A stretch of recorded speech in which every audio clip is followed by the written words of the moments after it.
People of the internet, today we're going to learn why Akaash 22's comedy is much worse than his wife. Let's go. Weedy kid who became friends with the bully Akaash Singh slaps us round the face with his second stand-up special, Gaslit.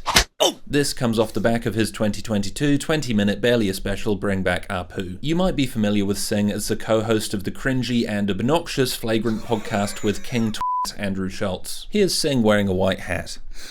Think about that. I mean, that's cuck attire. If I've ever seen it, it makes sense, folks. Look at, man, he is trying so hard to be a real man. You know, he's like Pinocchio. I'm a real boy.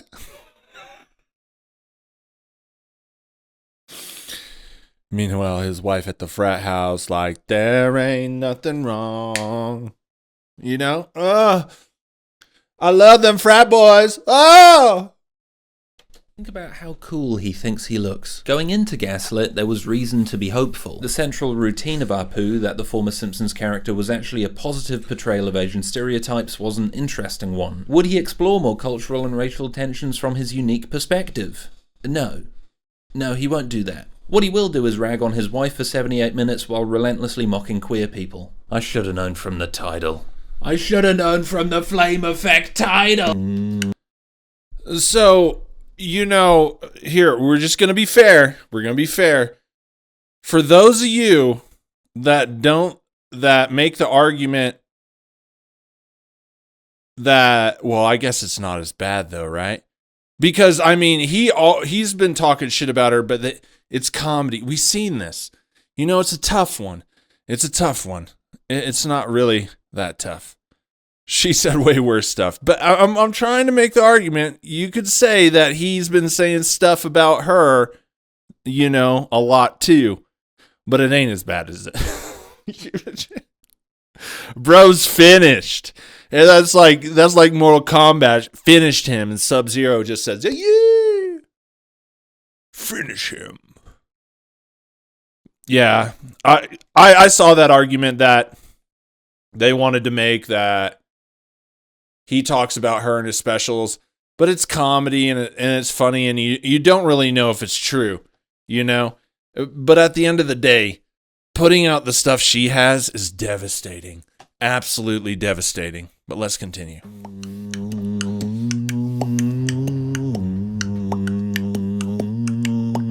The show's opening is actually awesome. Dance troupe UTD Lash takes to the stage with a fusion of Bollywood and hip-hop. It promises a cross-cultural collision, traditional and contemporary colliding in bold and exciting ways. Then Singh comes on. He's wearing an oversized embroidered black jacket with these baggy pale cargo pants, the definition of a 40-year-old pretending.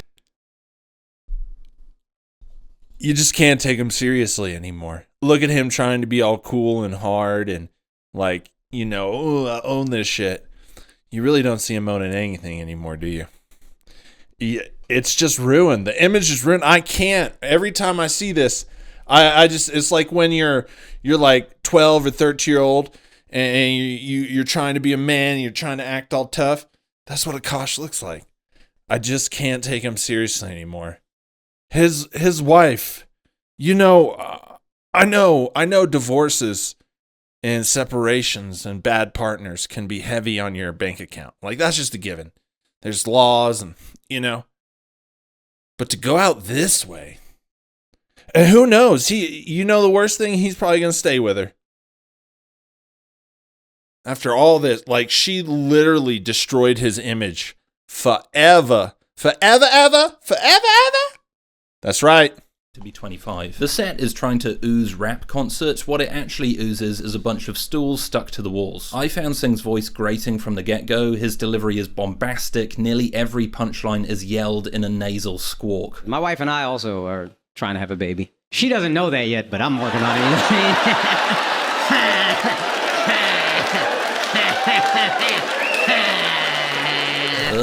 Bye. What's that?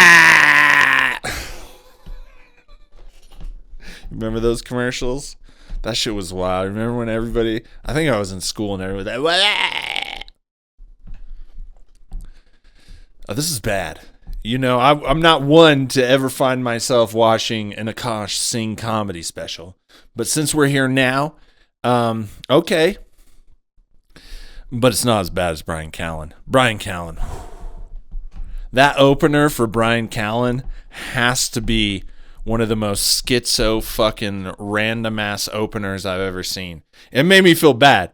You know how I don't like, oh, you got to take your meds and blah, blah, because I just think it's stupid. But I was willing, after watching like the first 2 minutes of Bryan Callen, I was willing to reconsider my opinion on that one. I was like, well, damn. Maybe these people on the internet the whole time were right about meds. Damn. I was just... Singh is best doing crowd work, but like Schultz is less interested in getting to know people than boiling them down into the three main colour groups of white, black and brown. He does figure out a guy worked in hotels and has the last name Patel with psychic precision. It's a great party trick, but even these interactions are mired with this posturing obnoxiousness. Within the set are all the hallmarks of the self-described bad boy, punching down on marginalised groups, terrible puns, shock jock humour and a shoehorned dance around the word retarded. What can you learn from a bee? You know this guy, I'm assuming he lives in England, right? So he lives in another country, right? And we say what we think about this. And then you go to another country and they're picking up the exact same thing you are. And he just said it right there. He said the shock jock humor, the slurs, like he described the Rogan sphere to a T. And that just means we're right, y'all. That's what I'm trying to say. We are right. You know what? Great minds think alike. It's true. I don't know what it has to do with this. That was the only thing I could think of at the moment. You know what I learned? You couldn't be any dumber. That's what I learned. Feels like I'm raising a real beatard, actually. Singh's bad boy pretensions are coupled with premises so old and hacky they could have been delivered by Fred Flintstone. For the opening 30 minutes, Singh lays out the hilarious differences between men and women. You know, I did not know, fellas, when your girl has an emotion, she expresses it. What the hell is even that? I genuinely don't understand how you could write material like this without wanting to shoot yourself in the head. Guys, women, they have like these feelings, which is like crazy because us guys, we don't have any feelings. Man, women are so What quickly becomes obvious is, holy shit, Singh doesn't like his wife. I mean, he doesn't like her at all. We continue. Well. Now this brings up the theory.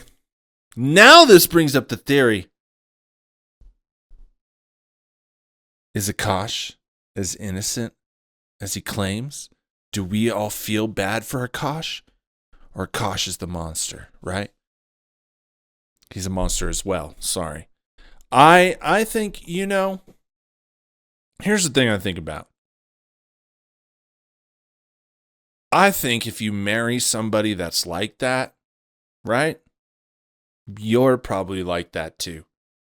Not saying he's just like Jasleen, but he's another form with the way he does it. I don't know. He does his own thing to her. This could be possible. And I think it's true because if you marry somebody, there's no way you don't know what they're like, who they are, how they act, how they behave. There's no way. I'm telling you, you date someone for like 3 to 6 months, you get to see a lot of sides of people that most people don't get to see. So, it might be darker, and he's part of the Rogan sphere, and we all know the Rogan sphere are con men. They're absolute con artists. They're out there, instead of selling you vacuums, they're selling you bad comedy. Will you hear how Singh feels suffocated by his partner? It even slips into a bit of crowd work about arranged marriages. How do you marry someone before you get to know them? How do you marry somebody after? He constantly reassures us that their relationship is healthy, but it sounds like desperate overcompensating. He's saying that the fellas shouldn't care about most of the things their wives nag them about. Fellas. The fellas. Which he follows up by saying, And it's not for the record because women are illogical or hysterical or any hacky shit like that. The fact is, women are just more emotionally evolved than men. Emotionally evolved. Right. You can see why Singh needs to say this to avoid looking like an outright sexist. Yet at no point in the next 10 minutes does Singh demonstrate his wife's emotional superiority. Oh, I love you so much. I can't. I'm so excited to spend the rest of... I have to say, as far as comedy critiques and stuff, this guy is pretty... He's pretty top-notch, you know? That's pretty good stuff. I think the way he presents and his humor, I think it's pretty good. And you know, it's refreshing. It's refreshing. My life with you. We never spend any time together! In fact, Singh goes out of his way to show how he has the emotional maturity. I take your emotions very seriously, but the way you are expressing them, I understand that's just the best way you know how in this moment. And underneath that, I still see the pure, precious person that I married. Matt Rife does this throughout Natural Selection, where he prefaces jokes by saying how deep and in touch with his feelings he is. And it just so happened the guy Lenny, in the room right next to her, remembered everything. This guy was the coolest person I had ever met. He was 97 years old, and he had the coolest life I had ever heard. He would tell me story after story after story for hours and hours on end. They were captivating stories. He was a very full life. He fought in 3 wars in his lifetime. climbed 5 mountains. I mean, there might as well be a sign above his head saying, "Not like the other boys." But what happens when it's time to turn this depth into a joke? He told me he fucked Rosa Parks. I know, in the front of the bus. The punchline is an immature flash of nothing that doesn't mean anything or make any sense. As Miles Klee says, there are no stakes, no commentary, no bite. Parks is a throwaway reference, flashing into the story like a cutaway gag in Family Guy, to let Rife nod toward racism and segregation without engaging in these fraught subjects. It doesn't take a genius to figure out. The reason Rife tells us how deep he is in the setup is because that depth is nowhere to be found in the punchline. Singh is doing the same thing. He says women are more emotionally evolved than men to cover his back, then proceeds to use that as an excuse to just rag on his wife. It comes across as clueless and incredibly stupid. Another theme that quickly rears its head. Man, the writing was on the wall, folks. Oh, gosh, Akaash. You know, sometimes you catch yourself in your own mousetrap.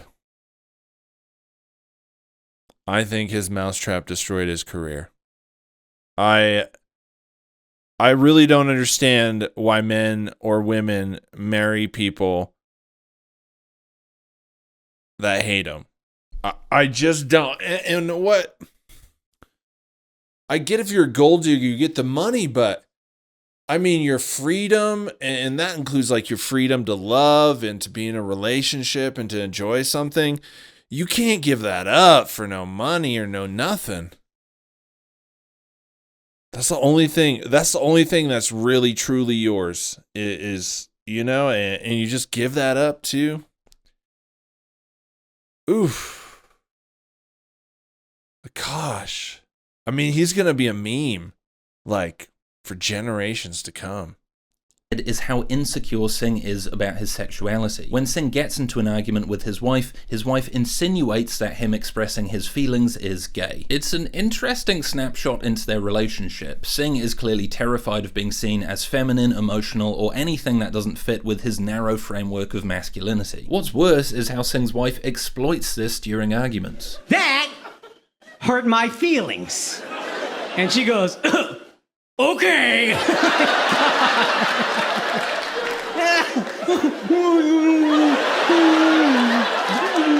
If Singh was aware of any of this, his comedy is just really terrible. All the Rogan sphere relies so heavily on physical, like, interpretations of their jokes because their jokes aren't very good.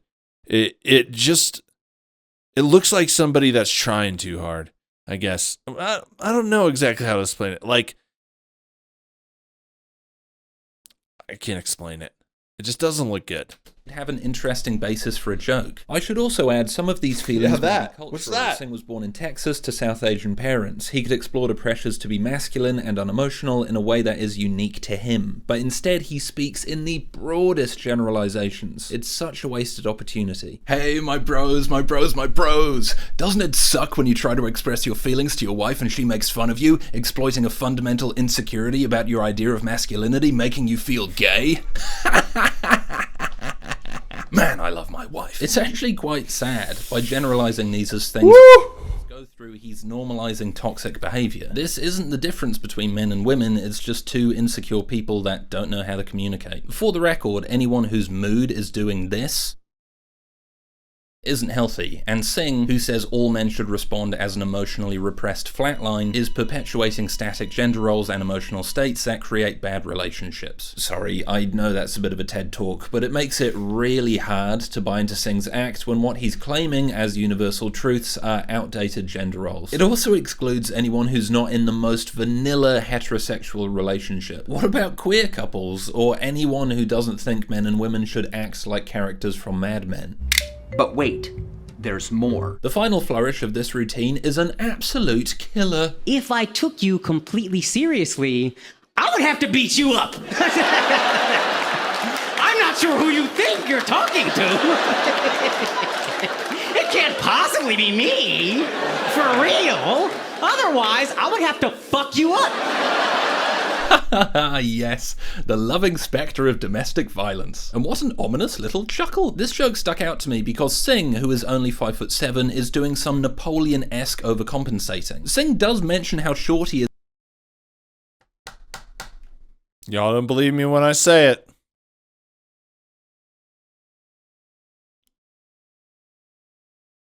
Put my glasses on so I could see that again.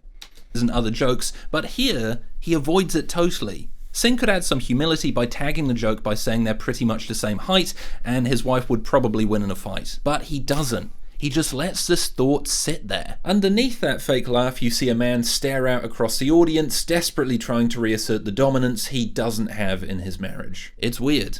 It is very weird. This leads me to a pretty big gripe about how Singh talks and behaves on stage. It is totally disingenuous. Singh, who sheepishly mentions he enjoys watching Shark Tank, Gossip Girl and Modern Family, is clearly just a boring dude in an unhappy marriage. Yet on stage he's trying to project this image of an uber toxic alpha bro. The reason Bill Burr's act feels authentic is because we know he acts on stage the way he would in real life. With Singh, it's like, no way. He continually calls his wife a bitch, something you know he would never, ever say to her face. I just think the bitch don't listen sometimes. Bitch, you...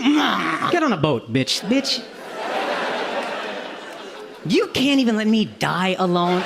In his big closer... I have to say, this video is from a year ago. And it aged well, didn't it? That's exactly why I wanted to watch it. It aged so perfectly, thus the still liking Bill Burr. It makes sense now, right? Oh yeah, a year ago. I mean, God. This guy, Cleo. Tell your fortune, man. He sees it all. Whew. This is too good. This is too good. Says he should be allowed to solicit sex workers because his wife doesn't meet his physical needs. Meanwhile, his wife can solicit random guys to talk with to meet her emotional needs. Do they even have a relationship at all? I would also like to add there's a really funny moment where he remembers he wants to deliver this routine sitting on a stool, and he has to awkwardly walk to the side of the stage and pull it out of the set. I knew they were stools! It's like he just remembers he saw Dave Chappelle in the Bird Revelation, and he was like, man, all my friends will like me if I sit on a stool like Dave Chappelle. Look at him. Yeah, I like this guy. He has the same outlook as me on this. Just, it's hilarious. It's great. It's great to watch this drama unfold and these guys, you know, just keep fucking up their shit. Hey.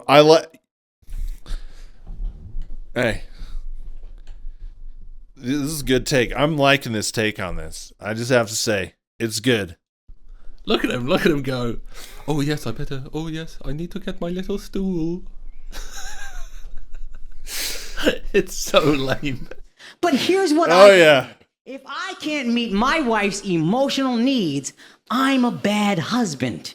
And if my wife can't meet my physical needs, I'm a bad husband. More evidence that they are not doing anything close to bumping and grinding. Not a chance. He's just... why didn't we see... This guy predicted it all. To a T. And we never... But nobody really cared about Akaash, though. There's that point. Nobody really cared. About Akaash until probably... like this year sometimes with the whole political drama and them just being like, damn, this guy's a psychic. Right, I can't believe this is a real routine. Firstly, it's just outrageously sexist. Second, he might as well just start screaming, "My wife doesn't find me sexually attractive." Thirdly, you never believe for 1 second Singh would ever do this or even mention this to his wife. This isn't comedy, it's a wish fulfillment fantasy delivered by a sexually frustrated 40-year-old who has only ever dated one woman. Singh is the living embodiment of the Key and Peele sketch where they keep acting like they can call their wife a bitch while moving further and further away from the house. He talks about sex workers and demanding his wife's respect, but you just know when he gets home, he'll put his hot chocolate on a coaster so he doesn't stain the coffee table. Daryl, I looked my woman in the eye sockets. I told her straight out. I just said it, man. I said it. I said... Woo!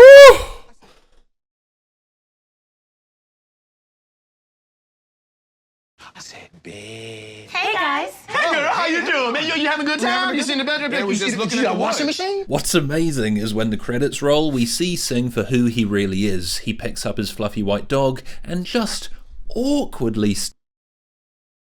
She turned away. You saw that. She turned away. Man, the writing was on the wall. She don't even look at him. He looks sad. He's like, my wife denied me entry once again. You imagine them fighting and he's like, why don't you like me? And she's like, I don't like your dick. Stands next to his wife while he tells her how much he loves her. And even then, he can't help but rag on her. And this is our dog, by the way, Happy. Love you.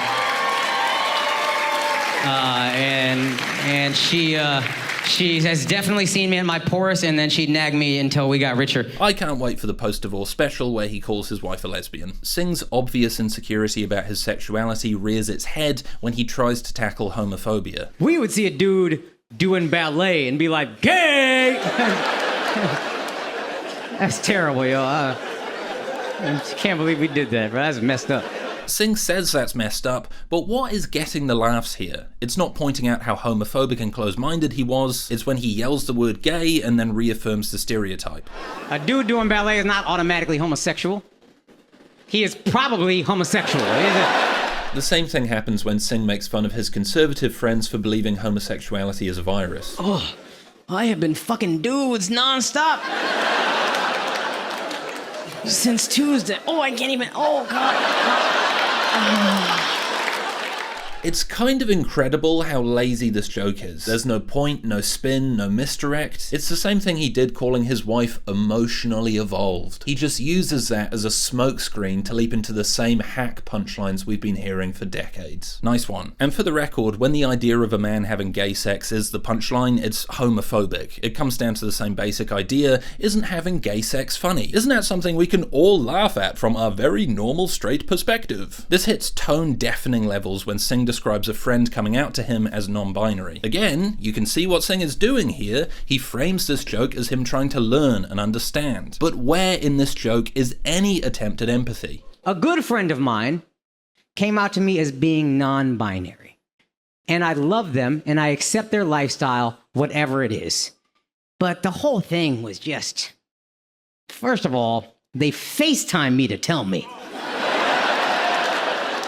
Come on, you can't text me this?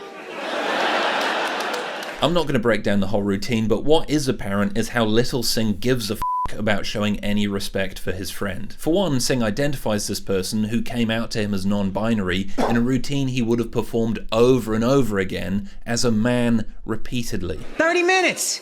He had a whole rigmarole. I had to stop them and be like, yo, come on, man. How could I ever be upset at you about something like this? Fucking asthma attack this person had. They had a fucking emphysema flare up. Second is how cool Singh thinks it is to be nonchalant and callous. For a man who really wants to learn and show empathy, he sure enjoys writing punchlines that demean how big a deal it is for non-binary people to come out to their friends. Non-binary just means I don't really care about being a man or a woman. And I was like, who does, dude?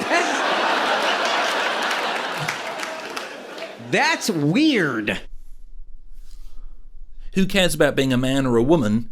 You do. You spend the first 30 minutes of this special talking about the differences between men and women. You clearly identify as a man, and you repeatedly voice toxic masculine traits like struggling to voice your emotions. You are literally walking around screaming, I am a male, like a Madagascan bird of paradise. But suddenly, when it suits you punching down on non-binary people, it's not a big deal. What the f*** are you talking about? Let me tell you something. If you see a guy walking around like, no, I am a male, and it is incredibly important to identify me as such, that guy's gay. When Singh says people... You know, I just didn't know. I didn't know Akaash too. I think they all just repress their true nature, you know? And they just got to live with it. They just continue not being the people. Maybe that's why they created the Rogan sphere. Maybe it was a place for them to be free. Maybe we've misunderstood it all this time. It's just they all kind of exhibit the same patterns and behaviors. It just seems they're living repressed lives. And then they mock all of those that don't. Isn't that weird? It's weird, huh?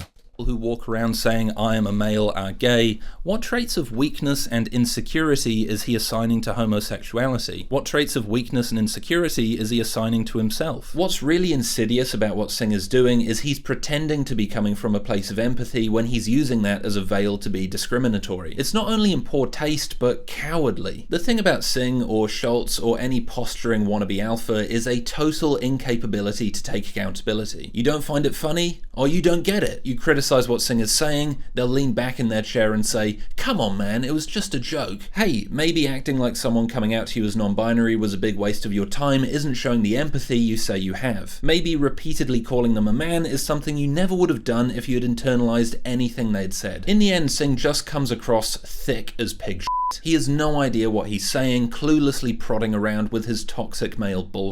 He's the little boy who pretends to be your friend, then makes fun of you to the bullies behind your back. He fakes towards the left, then panders to the right. He isn't challenging the status quo, he's reaffirming it. Now that's truly edgy. What makes this... Isn't it crazy how you can watch these Rogan Sphere videos and everyone, just like this, they describe each one of them exactly like he describes Singh. I told you. It's a lost lonely man's club. And it doesn't mean that they're in the wrong city.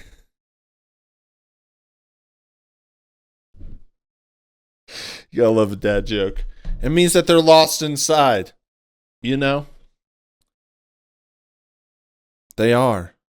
They're either repressed. They're either telling themselves lies instead of trying to make themselves better. They're just wandering up here. It's true. What's worse is there isn't even an attempt to write something thoughtful or clever. He could take the piss out of himself for not knowing and use that as a way of educating people. He could even talk about the pressures to conform to a model of masculinity that has clearly affected him. He doesn't do any of that. The punchlines all revolve on punching down. No wonder this person was scared you wouldn't want to be their friend. Yo, you're non-binary! That's sick, my bro. But wait! There's more! In case you thought Gaslit had any remaining dignity or self-respect, don't forget about the sports gambling website floating down from the top left corner. Maybe it's uncouth to talk about the way comedians make money, but I hit my limit when the advertisements are linked so egregiously into the material. I'm filming my special right now. Is everything okay? Namaste, sunshine. Did you remember to do your prize picks? I don't know when this trend started, but I remember Andrew Schultz's Infamous having blatant sponsored segments where he yelled at you about Bet Online in these really intense close-ups after buying his special back from Netflix. You're sitting there watching this on YouTube going, I didn't even have to buy the special. Not so fast. You're gonna support, okay? Infamous was a depressing reminder of how an audience can be gaslit into supporting commercial shills under the pretense of creator independence. What's slimy about Singh's special is how hard he tries to make the sponsorships feel like part of the show. He'll be in the middle of a routine, then get interrupted by his mum and sister calling to remind him to plug Prize Pick.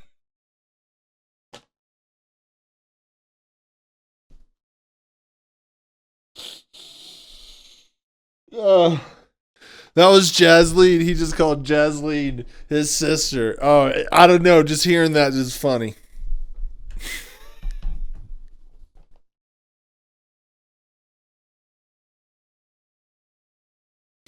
Oh, he's fucked. Oh, man. Whew. Singh is wearing the same clothes, in the same venue, there's background noise from the crowd. He even makes these pathetic little jokes. Yeah. $1,000. I do not have time for math quizzes right now. I'm sorry I wasn't a doctor. Can we talk about this later? God bless you, sunshine. Love you. It's just... it's setting a really ugly precedent. What happens when the sponsored segments start blurring into the jokes in ways that become more difficult to discern? What if in his next special, Singh sets up one of his routines by telling us how he won a bunch of money using Prize Picks? That may sound ridiculous and a bit Black Mirror-y, but he's trying so hard to make the sponsors feel like part of the show. Promo code Akaash and Prize Picks will match your initial deposit up to $100. Can we get back to the thing? It's teetering close to compromising the freedom of speech comedians like Singh scream that they have. Of course, Singh isn't aware of any of this, as he ropes his whole family in on the hustle. It makes me wonder if Singh's family care at all about what he says on stage, so long as there's money rolling in. Yes, honey, remember the code for Prize Picks, and don't forget all that material about how much you hate your wife. As if Singh couldn't get any greedier, he also plugs Bisleri water at the same time he's promoting Prize Picks. Bisleri, yeah. It's a double whammy of shit. Bill Hicks called Jay Leno artistically dead when he did Doritos commercials. You do a commercial, you're... Do you see why comedy is dead? These guys are, at least in America, probably have the most notoriety around comedy, the Rogan sphere. They just came in and said they're great comics. And the average person, they'll probably hear Joe Rogan over anybody else, right? They're like single-handedly destroying it. Right there, you know, I don't watch Akaash. It's fucking special, man. But just seeing that right there and just seeing how it's so bad. And it's ruining, to put commercials, like a comedy hour or whatever was just supposed to be uninterrupted. Just you and the stage, right? Talking, doing whatever you're doing up there. And I think like there can always be improvements, but I think sometimes a concept don't need to be messed with. You know? Sometimes a concept don't need to be messed with. Like pizza. There could be a lot of different versions. But would you ever want to change pizza from what it is? You know what I mean? The core of the pizza, the bread, the sauce, the cheese. You don't mess with that. You know? You just don't. And you shouldn't mess with the stage, the low light, and the person with their comedy. It should be like that. I just think it is. Because that made it special. When you saw that, you knew it was comedy. And you stop and listen, right? For as long as you could. And, yeah, commercials, that's like next level bullshit. That's so bad. Off the artistic roll call. You're another corporate fucking shill. You're another whore at the capitalist gangbang. Everything you say is suspect, and every word that comes out of your mouth is now like a turd falling into my drink. I don't think even Hicks could have foreseen how hand-in-hand comedy and corporations would become. Maybe Hicks would be doing brand integrations with Manscaped if he were alive today. Perhaps there are ways to do brand integrations that don't feel so nauseating, but this... God is not it. He doesn't even need the money, and watching him use his family to make online gambling seem more palatable is just... Ugh. Does anyone even say that's good water? Bisler, yeah. There. I can't hear it. I can't hear it. Even the subtitles are alive!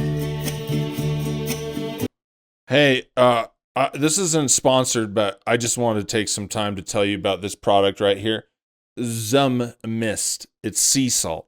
It makes your room and laundry smell so good. And you could even spray it on yourself. It smells like sea salt. I mean, you know, I'm big on smells. I always want to smell good, you know, spend a lot of money on decent soaps, right? That right there, one of the best things I've smelled a long time, you know? Anyways, back to the show. I hated this. I hated it. The more I think about it, the worse it gets. It's homophobic, insecure, devoid of any self-awareness. I didn't laugh once. Any promise that bring back Apu could lead to better things is gone. It's also too long, boringly shot, and has the most cringe-inducing sponsored segments I've ever seen. UTD Latch. That gets the point. You should have known with the dance. The comedy show doesn't need a dance. You know what I mean? It's a stage. You know what I would like? You know the best comedy sets? Stage that goes black. And then the back, you got a nice background light, and then you have a spotlight right on the mic. And the guy just walks up to the stage. You know? No music. No nothing. You hear his footsteps coming in. Hi, my name is... That's how it should be. But, it's not anymore, man. It's not. We're losing something here, folks. It could just be a generational change or something. But we're losing comedy. Y'all playing around. Don't think much of this, but we're losing comedy. And this stuff could take over. You imagine that? The Rogan Sphere Empire. And they run everything. I don't think it's going to get that far, but it'd be crazy. I feel like I'm coming into my kind of like my voice and my everything, and this is the best representation of me in this moment. Yeah, it's awesome. That's the sense I got from it. Like Gaslit, it's like you watch it and you're like, this is who Akaash is. You watch it and like you come through the jokes in like a really like authentic, like transparent way. Yeah, thank you.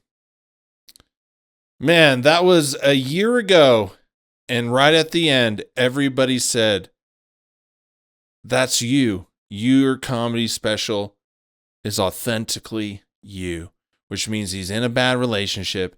He don't get laid. He hates his wife hates him. And all the other Rogan Sphere things that come with it. They keep telling us we're wrong, folks.